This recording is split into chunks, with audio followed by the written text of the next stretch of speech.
اس کی سادہ سی مثال دیتا ہوں۔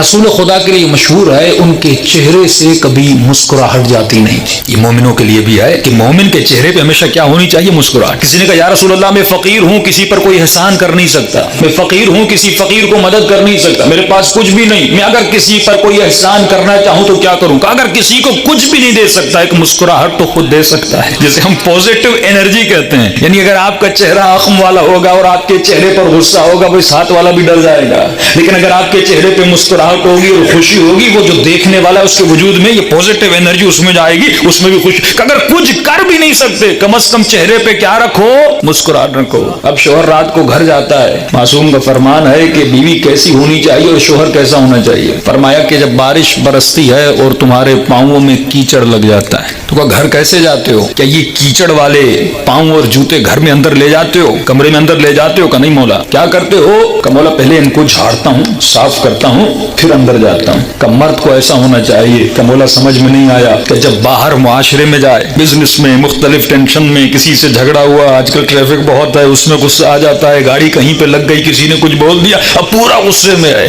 یہ سارا غصہ گھر میں مت اتارا کرو، یہ کیچڑ گھر کے باہر پھینک کر چہرے پہ مسکراہٹ لگا کر گھر کے اندر داخل ہوا کرو۔ یہ مومن کی نشانی ہے۔ اور فرمایا عورت کو کیسا ہونا چاہیے جب شوہر گھر میں جائے؟ فرمایا اس کو کھلے ہوئے پھول کی طرح ہونا چاہیے۔ یعنی جب وہ تھکا ہوا ٹوٹا ہوا گھر آئے تو بیوی کے بھی چہرے پر کیا ہونی چاہیے؟ مسکراہٹ ہونی چاہیے، تاکہ اسے دیکھ کر فرمایا بہترین عورت اپنے شوہر کے لیے وہ ہے جو باعث فرحت ہو۔ یعنی جب وہ آئے اسے دیکھے، اس کے دل میں ایک ایسی راحت آ جائے اور سارے مسائل اس سے بھول جائے۔ فرمایا رسول خدا صلی اللہ علیہ وسلم جب مدینے آئے اور لوگوں کو مسلمان بنایا، ان کے وجود میں یہ چیزیں تھی، پیشن گوئی۔ اس کی زندہ مثال ایک دیتا ہوں۔ رسول خدا ہمیشہ مسکراتے تھے، ہمیشہ مسکراتے تھے۔ قرآن مجید میں سورہ ہود جب نازل ہوئی، صحابہ فرماتے ہم نے اس کے بعد رسول خدا کے چہرے پر مسکراہٹ نہیں دیکھی۔ جب یہ سورہ نازل ہوا، کون سی آیت؟ پورا سورہ نہیں، اس میں ایک آیت تھی، فاستقم کما امرت،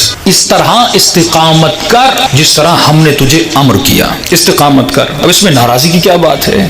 اس میں مسکراہٹ جانے کی کیا بات ہے؟ یا رسول اللہ آپ نے اتنی استقامت کی ہے، پتھر لگے، کانٹے لگے، اتنی بدتمیزیاں، اتنی بہترامیاں، جادوگر آپ کو کہا گئے، لیکن آپ کے چہرے سے کبھی مسکراہٹ نہیں گئی۔ فاستقم کما امرت میں کیا ہے؟ فرمایا آیت کا دوسرا حصہ ہے، ومن تاب معک، اے میرے حبیب صرف تجھے استقامت نہیں کرنی بلکہ جو لوگ تمہارے ساتھ ہیں ان کو بھی استقامت کروانی ہے۔ یہ سب سے مشکل تھا کہ رسول خدا کو پتا چلا ایک جوان ہے، قرآن کی ایک آیت کو سن کے اتنا اس نے گریہ کیا ہے کہ بستر مریضی پہ لیٹ گیا ہے۔ رسول خدا اس کی عادت کے لیے کہ کیا ہو گیا تمہیں؟ کہ یا رسول اللہ جب سے اس آیت کو سنا ہے میں پریشان ہو گیا۔ کون سی آیت؟ کہ یہ قرآن کی آیت ہے، قوا انفسکم واہلیکم نارا، اے مومن اپنے نفس کو بھی، اپنے وجود کو بھی آگے جہنم سے بچا اور اپنے اہل و عیال کو بھی جہنم سے بچا۔ کہ یا رسول اللہ میں خود کو تو بچا لوں گا لیکن بیوی کا کیا کروں؟ میں خود تو نمازی بن جاؤں گا لیکن بیٹے کا کیا کروں؟ میں خود تو نیک و صالح بن جاؤں کچھ بھی کر کے لیکن بیٹی کا کیا کروں؟ یہ قرآن کی آیت بڑی گراں ہے۔ یہ ذمہ داری بھی آپ کی ہے، صرف خود کو نمازی نہیں بنانا، بیٹے کو بنانا ہے، صرف خود کو نیک نہیں بنانا، بیوی کو بنانا ہے۔ یہی وہ درد تھا جو جناب نوح کے دل میں بیٹھ گیا تھا، یعنی خود بھی نیک بننا ہے، بیوی کو بھی بنانا ہے، اولاد کو۔ یا رسول اللہ یہ ذمہ داری بڑی ہے۔ یہی وہ درد تھا جو رسول خدا، یعنی خود بھی استقامت کرو اور جو تمہارے ساتھ ہیں ان کو بھی استقامت کرواؤ۔